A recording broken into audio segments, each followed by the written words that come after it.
সময় যে তাকৰ আখৰা নেলাগে পোছাক নগঠা হৈ আহা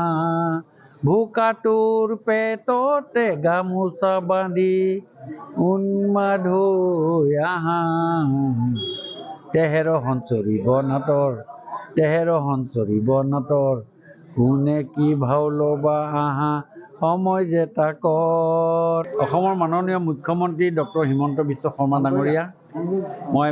বিশেষভাৱে ধন্যবাদ জ্ঞাপন কৰিছোঁ যে তেখেতে আজি মোৰ ওপৰত গধুৰ দায়িত্ব দি অসমৰ তেখেতৰ কেবিনেটৰ সতীৰ্থ হিচাপে তেখেতে মোক যি স্থান দিলে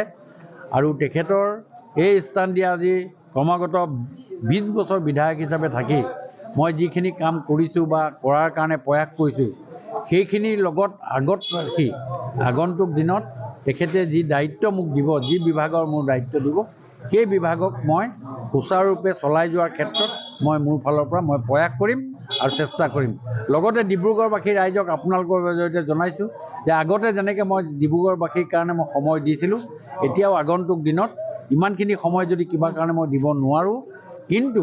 যিখিনি সময় মই ডিব্ৰুগড়ত থাকোঁ সেই সময়খিনিৰ ভিতৰত মই শুই থকা সময়কণৰ বাদ দি বাকী গোটেইখিনি সময় মই ডিব্ৰুগড়বাসীৰ ৰাইজৰ কাৰণে মই উৎসৰ্গিত কৰিম। কাৰণ চাওক ডিব্ৰুগড়বাসী ৰাইজৰ মোৰ কাৰণে ভগৱান আৰু সেইকাৰণে মই এই ভগৱানক যি দেৱধনুৱা জলত পূজা অৰ্চনা কৰাৰ ক্ষেত্ৰত মই কেতিয়াও হেমাহি নকৰোঁ। চাওক মন্ত্ৰিত্বটো দিয়াৰ ক্ষেত্ৰত গোটেইটো এখতিয়াৰ হ'ল মাননীয় মুখ্যমন্ত্ৰী মহোদয়। ইয়াত আৰু কাৰো কথা নাই কেনেকৈ মই চলাম গাড়ীখন সেইখন মুখ্যমন্ত্ৰী মহোদয়ৰ তেওঁ কেবিনেট সতীৰ্থ হিচাপে মই কোনটো বিভাগত আমি তেখেতক সহযোগিতা কৰিম কোনটো বিভাগৰ কাম কৰিলে নজনা কথাটো তেওঁক গৈ কেনেকৈ সুধিম কেনেকৈ আগবঢ়াই লৈ যাম কি পলিচি এডপ্ট কৰিব কি SOP কৰিব এই গোটেই কথাটো মুখ্যমন্ত্ৰীৰ লগত থাকিব আৰু দৃঢ়তাৰে কাম কৰাৰ ক্ষেত্ৰত আপোনাৰ যিটো বেছিক কেৰেক্টাৰ সেই কেৰেক্টাৰটো উৎফুল্লিত হ'ব আপোনাৰ এই মন্ত্ৰীসভাত হ'ব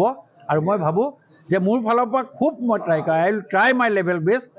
যাতে মই সুন্দৰভাৱে দিয়াৰ এই যে দিলে মোক দায়িত্বটো এইটো মই পালন কৰিম আৰু ডিব্ৰুগড়বাসীৰ কাৰণে আজি সঁচাকৈ এটা ডাঙৰ কথা যে 40 বছৰ ডিব্ৰুগড়ৰ পৰা কোনো বিধায়ক MLA মন্ত্ৰিত্ব পোৱা নাছিলে কিন্তু আজি মাননীয় মুখ্যমন্ত্ৰী মহোদয়